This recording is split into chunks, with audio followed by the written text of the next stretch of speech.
یہ شرک کا فتویٰ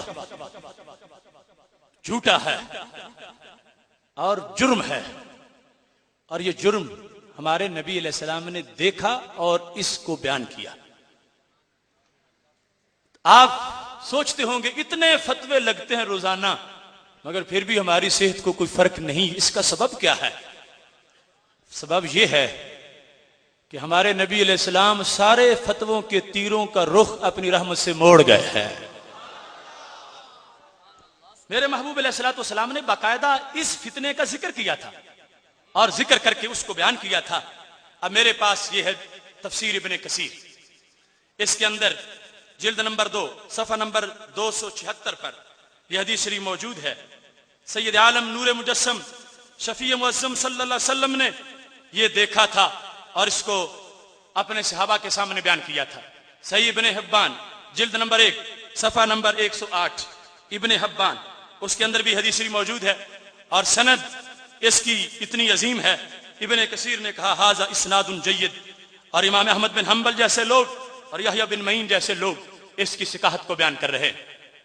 وہی حضرت حذیفہ بن یمان رضی اللہ تعالیٰ عنہ جو فتنوں کی حدیثیں بیان کرنے کے اسپیشلسٹ ہیں، سچی باتیں آگے بتاتے رہے، انہوں نے ایک حدیث شریف بیان کی۔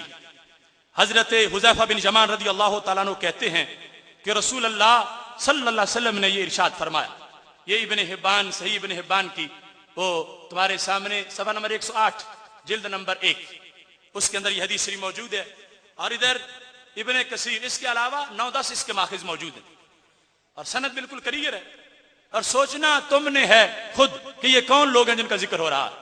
میں نے ایک مرتبہ دبئی میں 3 گھنٹے اس پر مناظرہ کیا تھا اور 3 گرو میرے سامنے ایک بار بھی اپنی برات کو ثابت نہیں کر سکے تھے۔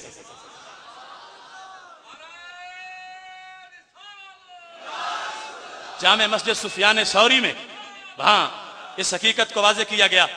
اب دیکھو ہمارے نبی علیہ السلام نے فرمایا ان مما اتخوف علیکم رجل قرأ القرآن، مجھے تجھ پر ایک بندے کا خطرہ ہے۔ وہ کون ہے؟ وہ کون ہے؟ فرمایا قرأ القرآن۔ اب لفظ قرأ اگرچہ ماضی کا ہے، حضرت تشریف رکھیں، لفظ قرأ اگرچہ ماضی کا ہے مگر چونکہ پہلے مستقبل کے لیے بات آ گئی، خوف ہوتا ہے مستقبل کا، اس واسطے ہر لفظ کا معنی مستقبل میں کیا جائے۔ کچھ لوگوں نے ابن کثیر کا ترجمہ کرتے وقت بڑی ڈنڈی ماری ہے، اور وہ چوری میرے استاذ محترم حضرت مولانا مفتی ظہور احمد جلالی صاحب نے پکڑی ہوئی ہے۔ وہ کہتے ہیں ایک بندہ تھا جس نے قرآن پڑھا تھا۔ میں کہتا ہوں وہ قرآن کون سا تھا جو اس سے پہلے نازل ہوا تھا؟ جس نے قرآن پڑھا تھا پہلے، قرآن نازل سرکار کے زمانے میں، وہ پہلے کون پڑھ گیا تھا؟ میرے نبی علیہ السلام فرماتے ہیں ان مما تخوف علیکم رجل قرأ القرآن، مجھے تم پر ایک بندے کا خطرہ ہے۔ کون ہوگا؟ گرنتھ کا مبلغ نہیں ہوگا، تورات ہاتھ میں نہیں ہوگی، زبور ہاتھ میں نہیں ہوگی، انجیل ہاتھ میں نہیں ہوگی، قرآن ہاتھ میں ہوگا۔ حتی اذا رؤیت بہجۃ علیہ وکان رداء الاسلام، ظاہری رونق ایک مرتبہ اس پہ نظر آئے اور چادر اسلام والی ہوگی، اسلام کی چادر اوڑھ کے قرآن ہاتھ میں لے کر ایک بندہ آئے گا، مگر ہے اتنا درندہ، سرکار فرماتے ہیں مجھے اس کا خطرہ ہے امت پر۔ چادر اسلام کی اوڑھے گا، درس قرآن کا دے گا، لیکن سرکار فرماتے ہیں مجھے امت پر اس کا خطرہ ہے۔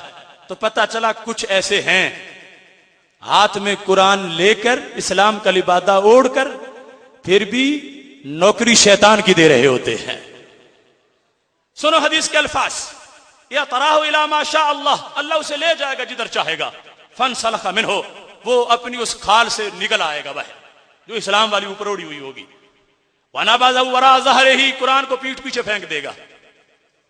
پھر کیا کرے گا؟ وسعى علی جارہ بالسیف، پڑوسیوں پر تلوار سے حملہ کر دے گا۔ حملے کی بنیاد کیا ڈھونڈے گا؟ جغرافیہ، لسانی تعصب، برادری ازم؟ نہیں، فرمایا رماہ بالشرک، شرک کی بنیاد ڈھونڈے گا۔ تلوار سے حملہ کرے گا، کیوں کہ یہ لوگ مشرک ہو چکے ہیں۔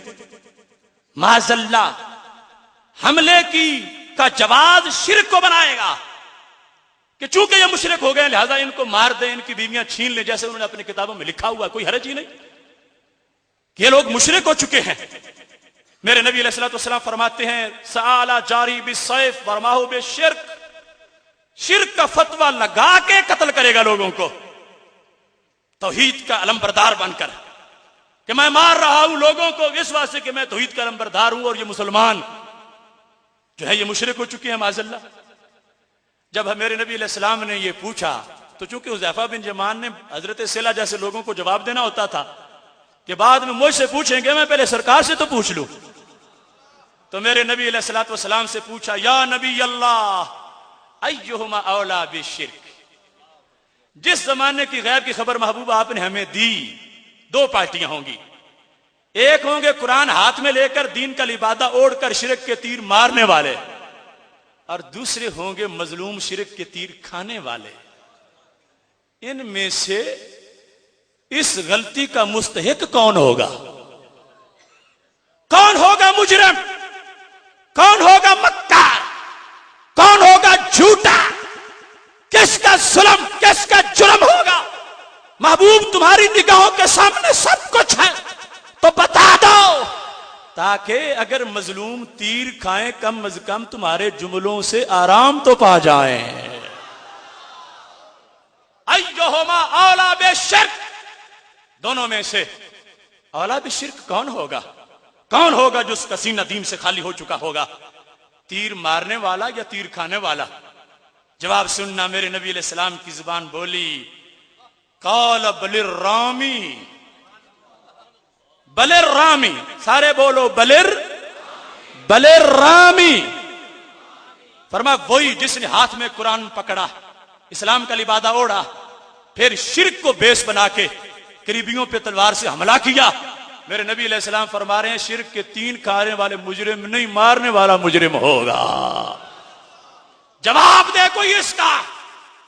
جھوٹ تھا وہ فتویٰ شرک کا جس کی بنیاد پر 60,000 طائف کے مسلمان شہید کیے گئے. جھوٹ تھا وہ فتویٰ شرک کا جس کی بنیاد پر مدینہ شریف کے لاکھ مسلمان یا رسول اللہ کہنے والے شہید کیے گئے. جھوٹ تھا وہ فتویٰ شرک کا جس سے کعبہ اور مکہ شریف کے رہنے والے لوگوں کو قتل عام کیا گیا. میرے نبی علیہ الصلوۃ والسلام نے فیصلہ کر دیا، اور اگر تاریخ ڈھونڈو، رب کی قسم کھا کے کہتا ہوں ایک بندے کے سوا جو ان کی تحریک کا بانی ہے، پوری تاریخ میں کسی پر یہ علامتیں سچی نہیں آئیں. ہاتھ میں قرآن، اسلام کا لباس، شرک کا فتویٰ لگا کے قتل عام. قتل عام میں آپ ہٹلر کا نام لے سکتے تھے، مگر وہ شرک کا فتویٰ لگا کے نہیں کر رہا تھا. یہ ساری علامتیں چیلے اپنے گرو میں دیکھیں اور ہمیں جواب دیں. ان کی نسبت ان سے ملی ہے، ساری ہماری نسبت طیبہ سے ملی ہے. فتویٰ جھوٹ تھا اور جھوٹ ہے، لگانا جرم تھا اور جرم ہے. یہ سبب کیا تھا وہ بھی آگے بیان ہوتا ہے، لیکن یہ سینوں میں بات محفوظ کر لو. یہ میرا تم پہ قرض ہے، تم نے گلی گلی بچے بچے تک پہنچانی ہے. یہ بات ہر طرف ادارہ صراط مستقیم کے پلیٹ فارم سے اس نور کو عام کرنا ہے، اس نور کو پھیلانا ہے. یہ اکابر جو ہماری پشت پہ ہاتھ رکھ کر سرپرستی کرنے والے ہیں، اللہ ان کی زندگیاں سلامت رکھے. ہم ان کے جھنڈے تلے فسق کے خاتمے کے لیے آخری دم تک جائیں گے. اب یہاں پر جس وقت یہ بات بیان ہو گئی، اس میں میں اس ظلم پر ان کے اپنے بھی بول اٹھے. ہدیۃ المہدی وحید الزمان کی کتاب ہے، اس کے اندر اس نے یہ واضح لکھ دیا. آج اگر یہ کہہ دیں وہ ہمارا نہیں تو پھر ان کی مرضی ہے. لوگ ویسے اپنے باپ بدلتے نہیں ہوتے. ہندوستان میں اہل حدیث کی علمی خدمات کتاب اٹھا کے دیکھ لو، کہا گیا ہمارے وحید الزمان نے سیاستہ کے ترجمے کیے.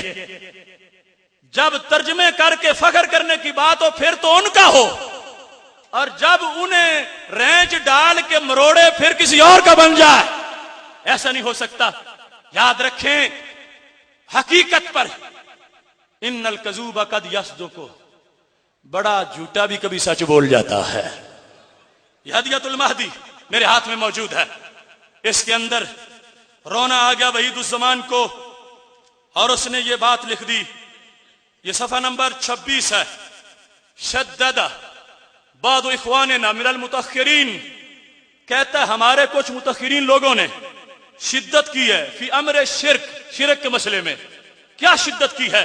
وَضَيَّقَ دَائِرَةَ الْإِسْلَامِ، ہمارے کچھ لوگوں نے اسلام کا دائرہ تنگ کر دیا ہے. اسلام کی لکیر سے دھکے مار مار کے قوم کو نکال دیا، آؤٹ کر دیا اسلام کی گراؤنڈ سے. اور شرک کے فتوے میں انہوں نے تشدد کیا ہے. یہ نیچے انہوں نے لکھا ہے حاشیے پر. یہ کون تھا جس نے دھکے مار کے مومنوں کو اسلام کی گراؤنڈ سے نکالا اور تنگ کیا دائرہ؟ یہ میں نہیں کہہ رہا، وہ لکھ رہے ہیں. وہ شیخ عبد الوہاب، وہ اگرچہ اس کا نام محمد بن عبد الوہاب ہے، یہاں انہوں نے لکھ دیا. تو پتہ چلا خود گھر والوں کو بھی اس ظلم پر شرمندگی ہوئی اور یہ لکھنے پہ مجبور ہوئے. شدد بعض اخواننا من المشرکین فی امر الشرک وضیق دائرۃ الاسلام، اسلام کا دائرہ ان لوگوں نے تنگ کر دیا اور شدت کی ہے. اور کہا ہے کہ شدت کیا ہے، کہ انہوں نے یہ کہا کہ اگر کوئی مجازن بھی اولیاء اللہ کو مددگار مانے تو یہ لوگ مشرک قرار دیتے ہیں. وحید الزمان نے کہا، وہ کہتے ہیں من یعتقد ذلک فهو مشرک، جو کہے اللہ کے ولی اللہ کی عطا سے مدد کرتے ہیں، کہتے ہیں پھر بھی شرک ہے. وحید الزمان کہنے لگا وہذا الکلام غیر صحیح، اللہ کے ولیوں کو مجازن مددگار ماننے پر شرک کا فتویٰ غلط ہے. کیوں؟ لکھا ہے، کہتا ہے بدر میں فرشتے جب مدد کر گئے تھے کچھ نہیں ہوا تھا، ولی کر جائیں پھر بھی کچھ نہیں ہوگا. ہدیۃ المہدی اس کے اندر اس ظالمانہ فتوے کے لیے اس نے لکھ دیا. اور جس چیز کو شرک بنا کر یہ لوگ پیش کر رہے تھے اس چیز کے لحاظ سے واضح طور پر اس نے یہ بتایا کہ یہ امر جس کو ان لوگوں نے اتنا بڑا ہوا بنا رکھا ہے اور یہ چیز اس کے لحاظ سے بیان کر رہے ہیں، اس کا حقیقت سے کوئی تعلق نہیں ہے، بلکہ یہ ایسی چیز ہے جو انہوں نے اپنے گھر سے بنا رکھی ہے.